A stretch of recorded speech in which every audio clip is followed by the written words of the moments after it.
ASIGI Kunmari dagi HOURAGA Numit mangani Chupna Chatharakpa Ahanba Thoubal District Olympic Games Ngarang Mai Pakna LOISINKHIBADA NATTANA MAKOK MATHANG TAKHIBA SANNAROI SINGDA PUKNING THOUGATPA UTTUNA MATHUM SING YENTHOK-KHRE District Olympic Association Thoubal District Administration Thoubal Khusam Naraga Manipur Ahanba Oina Sinba First Thoubal District Olympic Games 2025 asida Tongan-tonganba Masana Kunda Sannaroi Lisingamaga Chamanga Henbana Saruk Yaduna Athoi Hentanaki Ngarang THOUGATPA Lekagi Hautabi Lampak Talaiba Multipurpose Indoor Stadium da Pangthokiba Games Loisinbagi Thouramaduda Hanagi Chief Minister Okram Ivovina Chief Guest Thoubal District Deputy Commissioner Su Oiribi Games ASIGI Organizing Chairperson Hana Kamai IAS na President Aduga Inner Manipur Lok Sabha gi MP Dr. Angomsa Bimol Akoizamna Special Guest Oina Saruyaki Loinena Wangkem ASIGI MLA K Mega Sandra Khangbok ASIGI MLA O Surjakumar Hairok ASIGI Hanagi MLA O M Okendro DIZ Rains to Jogesh Sandra Haubizam Tabaktagi Potharaba DIZ AK Jalzaid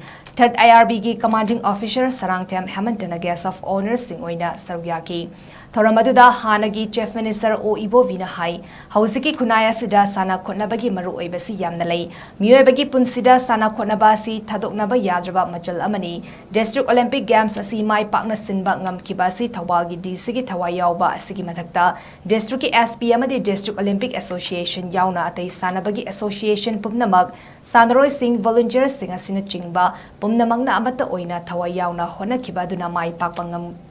game ama oiba ngamkhibani haiba wafam thamki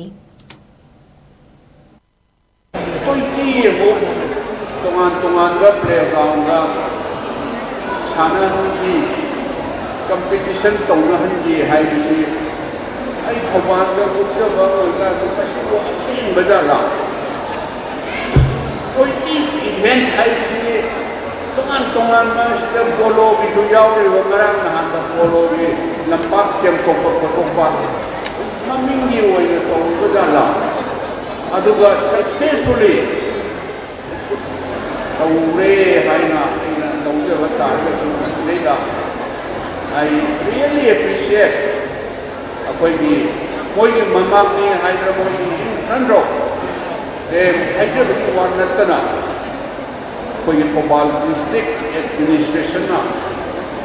so Moiga Kusam Narada Hyderabadi Associate Torga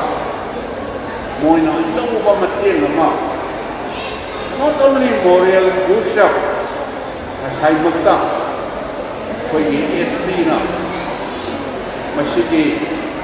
award mayam tigada way award ko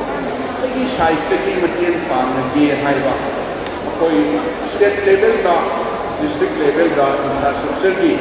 award ka inadequate or infrastructure mama kudi phok rahi ngasi aina koi masjid da indoor stadium mama kano to se koi to ki hai di कोई मतलब की सरकार ना machine